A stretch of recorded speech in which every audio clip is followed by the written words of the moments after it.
అంతర్గతంగా కూటమిలో ఏదో జరుగుతోంది. ఎన్డీఏ నేషనల్ లెవెల్లో ఉన్న ఎన్డీఏ, స్టేట్ లెవెల్లో ఉన్న ఎన్డీఏ ప్రభుత్వాన్ని జస్ట్ ఒక విహంగ వీక్షణలాగా పరిశీలించడానికి అంత దూరం నుంచి వచ్చి ఒక సెంట్రల్ హోమ్ మినిస్టరు ఒక రాష్ట్రంలో ఒక డే కంప్లీట్గా స్టేట్ చేయడం అనేది చాలా అరుదు. ఆయన ఫోకస్, ఆయన అనే కన్నా బీజేపీ ఫోకస్ సౌత్ మీదకి ఎందుకు అలా మళ్ళింది? సౌత్ మీద అనే దానికన్నా సార్ మీరు ఒకటి గమనించండి, తిరుపతి ఇష్యూలో పవన్ కళ్యాణ్ గారు రెస్పాండ్ అయిన దానికి విభిన్నంగా మిగిలిన వాళ్ళు రెస్పాండ్ అయ్యారు. Telugu Desam if you real look at it, including Lokesh గారు. సెంట్రల్ నుంచి ఒక మూవ్ ఇచ్చారు సంజీవ్ ఖన్నా గారిని అనగానే వీళ్ళు ముగ్గురు మళ్ళీ ఒకే తాట మీదకి వచ్చి పాసిఫైయింగ్ సిచ్యువేషన్ నడిచింది. దానివల్ల ఢిల్లీలో ఆయన ఆపారు. మీరు అన్నట్టు ఆయన వన్ డే విజిట్ పర్పస్ ఏంటంటే, say for instance Pawan Kalyan గారు కనుక నిజంగా స్టబర్న్గా ఉన్నారనుకోండి, as far as Tirupati issue is concern, quite reluctant, ఇది చాలా తప్పు జరిగింది, ఇది వీళ్ళదే బాధ్యత అన్న నోటు కనుక ఈ నోట్ అంపుట్ వచ్చి ఉంటే, minister of home affairs and being a home minister things would have been something else. But ఇక్కడ పాసిఫికేషన్ బ్రహ్మాండంగా జరిగింది. ఈయన్ని ఖచ్చితంగా పవన్ కళ్యాణ్ గారిని చంద్రబాబు నాయుడు గారు, లోకేష్ గారు పాసిఫై చేశారు. అంతవరకు అయితే గ్యారంటీ. పాసిఫై చేసిన తర్వాత ఈయన మళ్ళీ గవర్నమెంట్ అదే మినిస్టర్ ఆఫ్ హోమ్ అఫైర్స్తో మాట్లాడుకొని ఆయన రాకని ఆపించుంటారంటారా? ఇదేనా, లేకపోతే తిరుపతిని ఈ కారణాలు ఈ నెపం చూపించేసి తమ కంట్రోల్లోకి తీసుకుంటాను గవర్నమెంట్? జరగను. మీరు నేనే ఎన్నో డిబేట్లు చేసాం.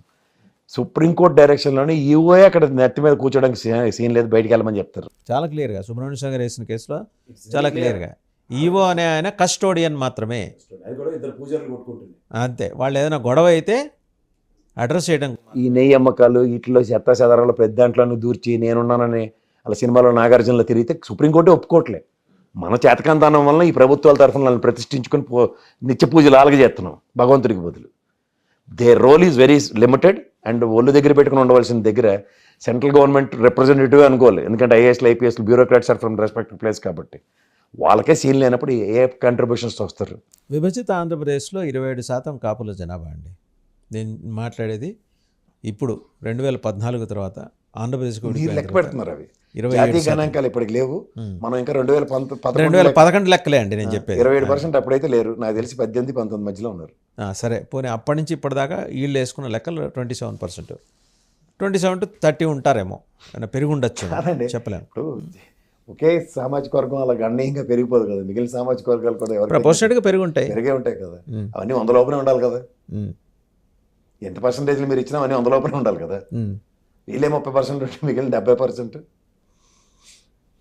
ఉన్నారు. Drastic increase was there compare to last time 18-19% కన్నా. బట్ ఎంత అన్నది ఇప్పటికీ కన్ఫైన్ కాలేదు. సరే పోనీ వాళ్ళది సింగిల్ లార్జెస్ట్ ఫోర్స్ అనుకుందాం కాపు సమాజం, అలా సింగిల్ లార్జెస్ట్. బీసీ కూడా, బీసీల్లో చాలా దాదాపు 104 కులాలు ఉన్నాయండి.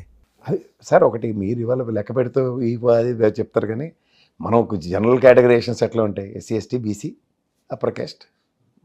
ఈ కాపు సామాజిక వర్గం కూడా ఎక్కడుందో అందరికీ తెలుసు ఏ సామాజిక వర్గంలో ఉంది. సో వీటిలన్నిటిలోంచి ఆ మాటకు వస్తే కాపు అని, కానీ రాయలసీమలో రెడ్లు కూడా కాపులే. మీరు దాన్ని ఎలా ప్రామాణికం చేస్తాం అన్న దగ్గర నో లెట్ జాతీయ గణాంకాలు ఫస్ట్ రానివ్వండి, కులగణన జరగనివ్వండి, అప్పుడు సామాజిక వర్గంగా ఎవరికి ఎంత రిజర్వేషన్లు ఉంటుంది. దానికన్నా ఇప్పుడు ఈబీసీ కోటాల్లో ఇచ్చి దాన్ని మళ్ళీ అగైన్ 5% కాపు సామాజిక వర్గం అని డిమాండ్ నేను పెద్దలు మళ్ళీ మొదలెట్టారు. సో గ్యారంటీగా అది ఈ స్టేట్ ఏ విధంగా డెసిషన్ తీసుకుంటుందో దాని మీద ఆధారపడి ఉంటుంది. లాస్ట్ టైం ఈ డెసిషన్కే కదా 151 వైఎస్ఆర్సీపీకి వచ్చింది. అమిత్ షా గారు ఇంతకీ వచ్చి ఆ రోజు రాత్రి ఈ డిప్యూటీ సీఎం రచ్చకి పులి స్టాప్ పెట్టారని అంటున్నారు. ఆయనకు అంత తీరుకుందా అండి? అది పూర్తిగా స్టేట్ అంతర్గత వ్యవహారం కదా సార్. నాకు తెలియకడుతా డిప్యూటీ ప్రధాని అద్వానీ గారు ఆయన ఉన్నప్పుడే ఏంటో మనకేం తెలుసు కదా, కన్ఫైన్ టు హోమ్ మినిస్ట్రీ అని. సూపర్ పవర్స్ ఏం లేవు. అంత తెలిసిన వాళ్ళు ఈ లేదా తపేల పేపర్లలో భోగనిశాలలో రాసుకున్నట్టు జగన్మోహన్ రెడ్డి గారికి ఎన్ని బిల్డింగ్లు ఉన్నాయన్న విషయం ఆయన మాట్లాడేటంటేనే ఇలాంటి విషయాలు ఆయన మాట్లాడా ఆలోచించుకొని మాట్లాడాలి. సింపుల్ ఈక్వేషన్ ఒకటి చెప్తా సార్ మీకు, అంటే వాళ్ళు తెలివి తక్కువతనానికి కూడా ఒక అర్థం ఉండాలి. ఆయన 16 నెలలు జైలుకి వెళ్ళక మునిపే యలంక ప్యాలెస్ ఉంది కదా. వైఎస్ఆర్సీపీ పార్టీ ఆవిర్భావమే లోటస్ పాండ్ కదా. మళ్ళీ ఎలక్షన్స్ 2019 ఎలక్షన్స్ ముందుకు ఆయన చెప్పింది ఏంటి? తాడేపల్లిలో ఇల్లు కట్టుకున్నాను, ఇక్కడే ఉండి నేను ఉంటానని చెప్పిన తర్వాతే కదా ఎలక్షన్ అయింది. ఈ 3 బిల్డింగ్లు ఏమీ అంతర్భూభాగంలో కానీ లేకపోతే ఆకాశ మండలంలో కానీ ఆయన కట్టలే కదా. 2000లో ఈ హ్యాస్ పర్చేజ్డ్ అండి. 2001 ప్రాంతంలో యలహంక ఆయన కొన్నారు. ఆ తర్వాత కన్స్ట్రక్షన్ చేసుకున్నారు. Not even before Rajasekhara Reddy గారు ముఖ్యమంత్రి కాక మునిపే అది ఆయన కొనుక్కున్నారు. మిగిలినవి సరే ఆయన అధికారంలోకి వచ్చే ముందు లేకపోతే రాజకీయాల్లోకి వచ్చిన తర్వాత ఆయన కొనుక్కొని ఉండొచ్చు, కట్టుకొని ఉండొచ్చు. ఎవరు ఇప్పుడు మీ ఇల్లు, మీరు 2 ఇల్లు ఉంటాయి మీకు, ఏడోటి కట్టుకుంటే తప్పేమో సార్ దాంట్లో.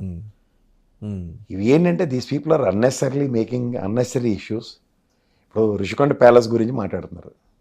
అవును, అది ఇంతకీ అది రిషికొండ ప్యాలెస్ని జగన్మోహన్ రెడ్డి గారి పేరున రిజిస్టర్ అయిందా లేదా ఇంతవరకు? 420 కోట్లు దాని లెక్క. నాకు 2 విషయాలు కావాలి సార్.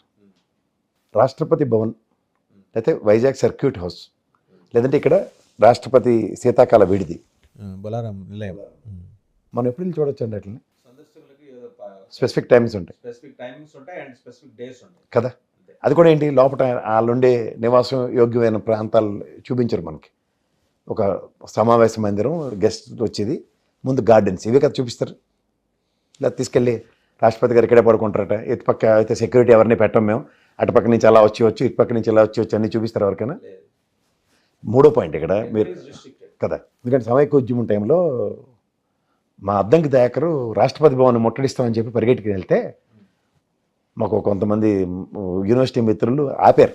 అన్న నువ్వు అక్కడికి వెళ్ళకూడదు అది అని, తిరుమలగిరి దాకా ఆయన చేసుకుని వెళ్ళి ఆపుకుని వెనక్కి తీసుకొచ్చాం. అప్పుడు తెలిసింది మాకు దాని యొక్క ఆవశ్యకత. రాష్ట్రపతి భవనాలు ఇలాంటివన్నీ ఏది పడితే అది మనం we have taken it as granted. అంటే నేను అంటుంది ఏంటంటే, ప్రభుత్వం ఒక పర్యాటక రంగానికి సంబంధించిన ఒక భవంతి కట్టింది అక్కడ అన్నది మొదటి కాన్సెప్ట్. అంటే ఇది విజయనగర్, గోదావరి, కావేరి, ఇవే 4-5 బ్లాకులు పెట్టారు. ఎందుకంటే రామారావు గారు ఎప్పుడో 1980-90 మధ్యలో కట్టింది ఏదైతే ఉందో అవన్నీ కూలికి చచ్చిపోయే పరిస్థితి ఉంటే కొత్తవి కట్టారు అది పర్యాటక సంఘం. నాకు ఒక ఇన్ఫర్మేషన్ ఏంటంటే, ఈ ఒక బ్లాక్ని స్పెసిఫిక్గా గవర్నర్ కానీ ప్రెసిడెంట్ కానీ, లేదంటే ఇన్ కేసు మనకు హుదూద్ తిత్లీ తుఫాన్ లాంటివి ఏమైనా వస్తే చీఫ్ మినిస్టర్ గారు కూడా అక్కడి నుంచి పర్యవేక్షణ కోసం అన్న కాన్సెప్ట్లో దాన్ని మాడ్యులేట్ చేశారు. మిగిలినవి పర్యాటక శాఖ అని. అందుకని సెక్యూరిటీ రీజన్స్తో పైకి తీసుకెళ్ళలేదు అన్నది ఒకసారి నేను, ఎందుకంటే మీ ఛానల్లోనే నేను చాలా డిబేట్లు చేశాను. ఇక్కడ ఋషికొండ గుండు కొట్టేశారు, ఇలా చేశారు, అలా చేశారు, ఈ బ్లాక్ ఏంటి ఆ బ్లాక్ ఏంటి అంటే నేను కూడా చాలాసార్లు చెప్పాను, ఒక డిస్ప్లే ఏదో పెట్టి ఇలా కడుతున్నాం అన్నది. ఎందుకంటే సెక్రటరియట్ ముందు మనకి లోపలికి ప్రవేశం పెట్టకపోయినా తెలంగాణలో బిల్డింగ్ మాడ్యూల్ అయితే పెట్టారు, ఇట్లా ఉంటుందని బ్లాక్, అది కూడా లేదు అక్కడ. సో ఈ విషయమే చాలా డిబేట్లు అయిన తర్వాత లాస్ట్ నాకు ఒకతను, ఒక చీఫ్ సెక్యూరిటీ ఆఫీసర్ లాంటి ఒకతను పోలీస్ డిపార్ట్మెంట్, ఆయన చెప్పాడు రేపు పొద్దున one of the block may given it to governor or this thing, circuit house ఎలా ఉందో దాని రీప్లేస్మెంట్ ఇది. నా సర్క్యూట్ హౌస్ నేను పుట్టిన కాడి నుంచి అక్కడే ఉంది అది. సో ఆ కాన్సెప్ట్లో దానికి సెక్యూరిటీ రీజన్స్ మెయింటైన్ చేసి ఉంటారు అన్నది నాకు ఒక అపోహ. నిజం, what ever you name it as. But it doesn't mean that అది జగన్మోహన్ రెడ్డి గారి పేరు మీద రిజిస్టర్ అయింది, జగన్మోహన్ రెడ్డి గారి బంగ్లా అంటే చాలా తప్పు. అది వీళ్ళు అన్నారు కదా జగన్మోహన్ రెడ్డి గారి సొంతానికి కట్టించుకున్నారని. ఎవరు ఎలా కట్టించుకుంటారు సార్, నాకు తెలియకడుగుతుంది. ఈవెన్ మనం పోనీ ఆయనైనా కూడా సొంతానికి కట్టించుకున్నప్పుడు ఆ రిజిస్ట్రేషన్ పేపర్స్ జనం ముందు పెడితే సరిపోయేదిగా. సార్ ఇంకో మాట, సరే సార్ మనం ఇక్కడ మనకు ప్రగతి భవన్ ఉంది, నిజంగా కేసీఆర్ గారు సొంతం కట్టించుకున్నారా, ఆయన ఎలా కౌంటర్లా కట్టించుకున్నారా, ఏది పడితే అందరూ మాట్లాడాం మనం అనుకుందాం. కానీ కరెక్ట్గా ఎలక్షన్ అయిన తర్వాత ఆయన ఓటమి తర్వాత మా సీతక్క వాళ్ళు మా బట్టి అన్న కూర్చొని ఉన్నారు ఒక్కొక్క బ్లాక్లోనూ. వాట్స్ రాంగ్ అన్నట్టు ఇవాళ చంద్రబాబు నాయుడు గారు నేను అక్కడ సీఎం క్యాంప్ ఆఫీసే పెట్టుకుంటాను అన్నారు అనుకోండి, లేదా నేను ఇవాళ హుదూద్ తిత్లీ తుఫాన్ లాంటిది వస్తే ఇక్కడి నుంచి నేను పర్యవేక్షిస్తాను అన్నారు అనుకోండి, ఎవరు ఆపుతారు? అంటే జగన్మోహన్ లేదంటే ఇక్కడ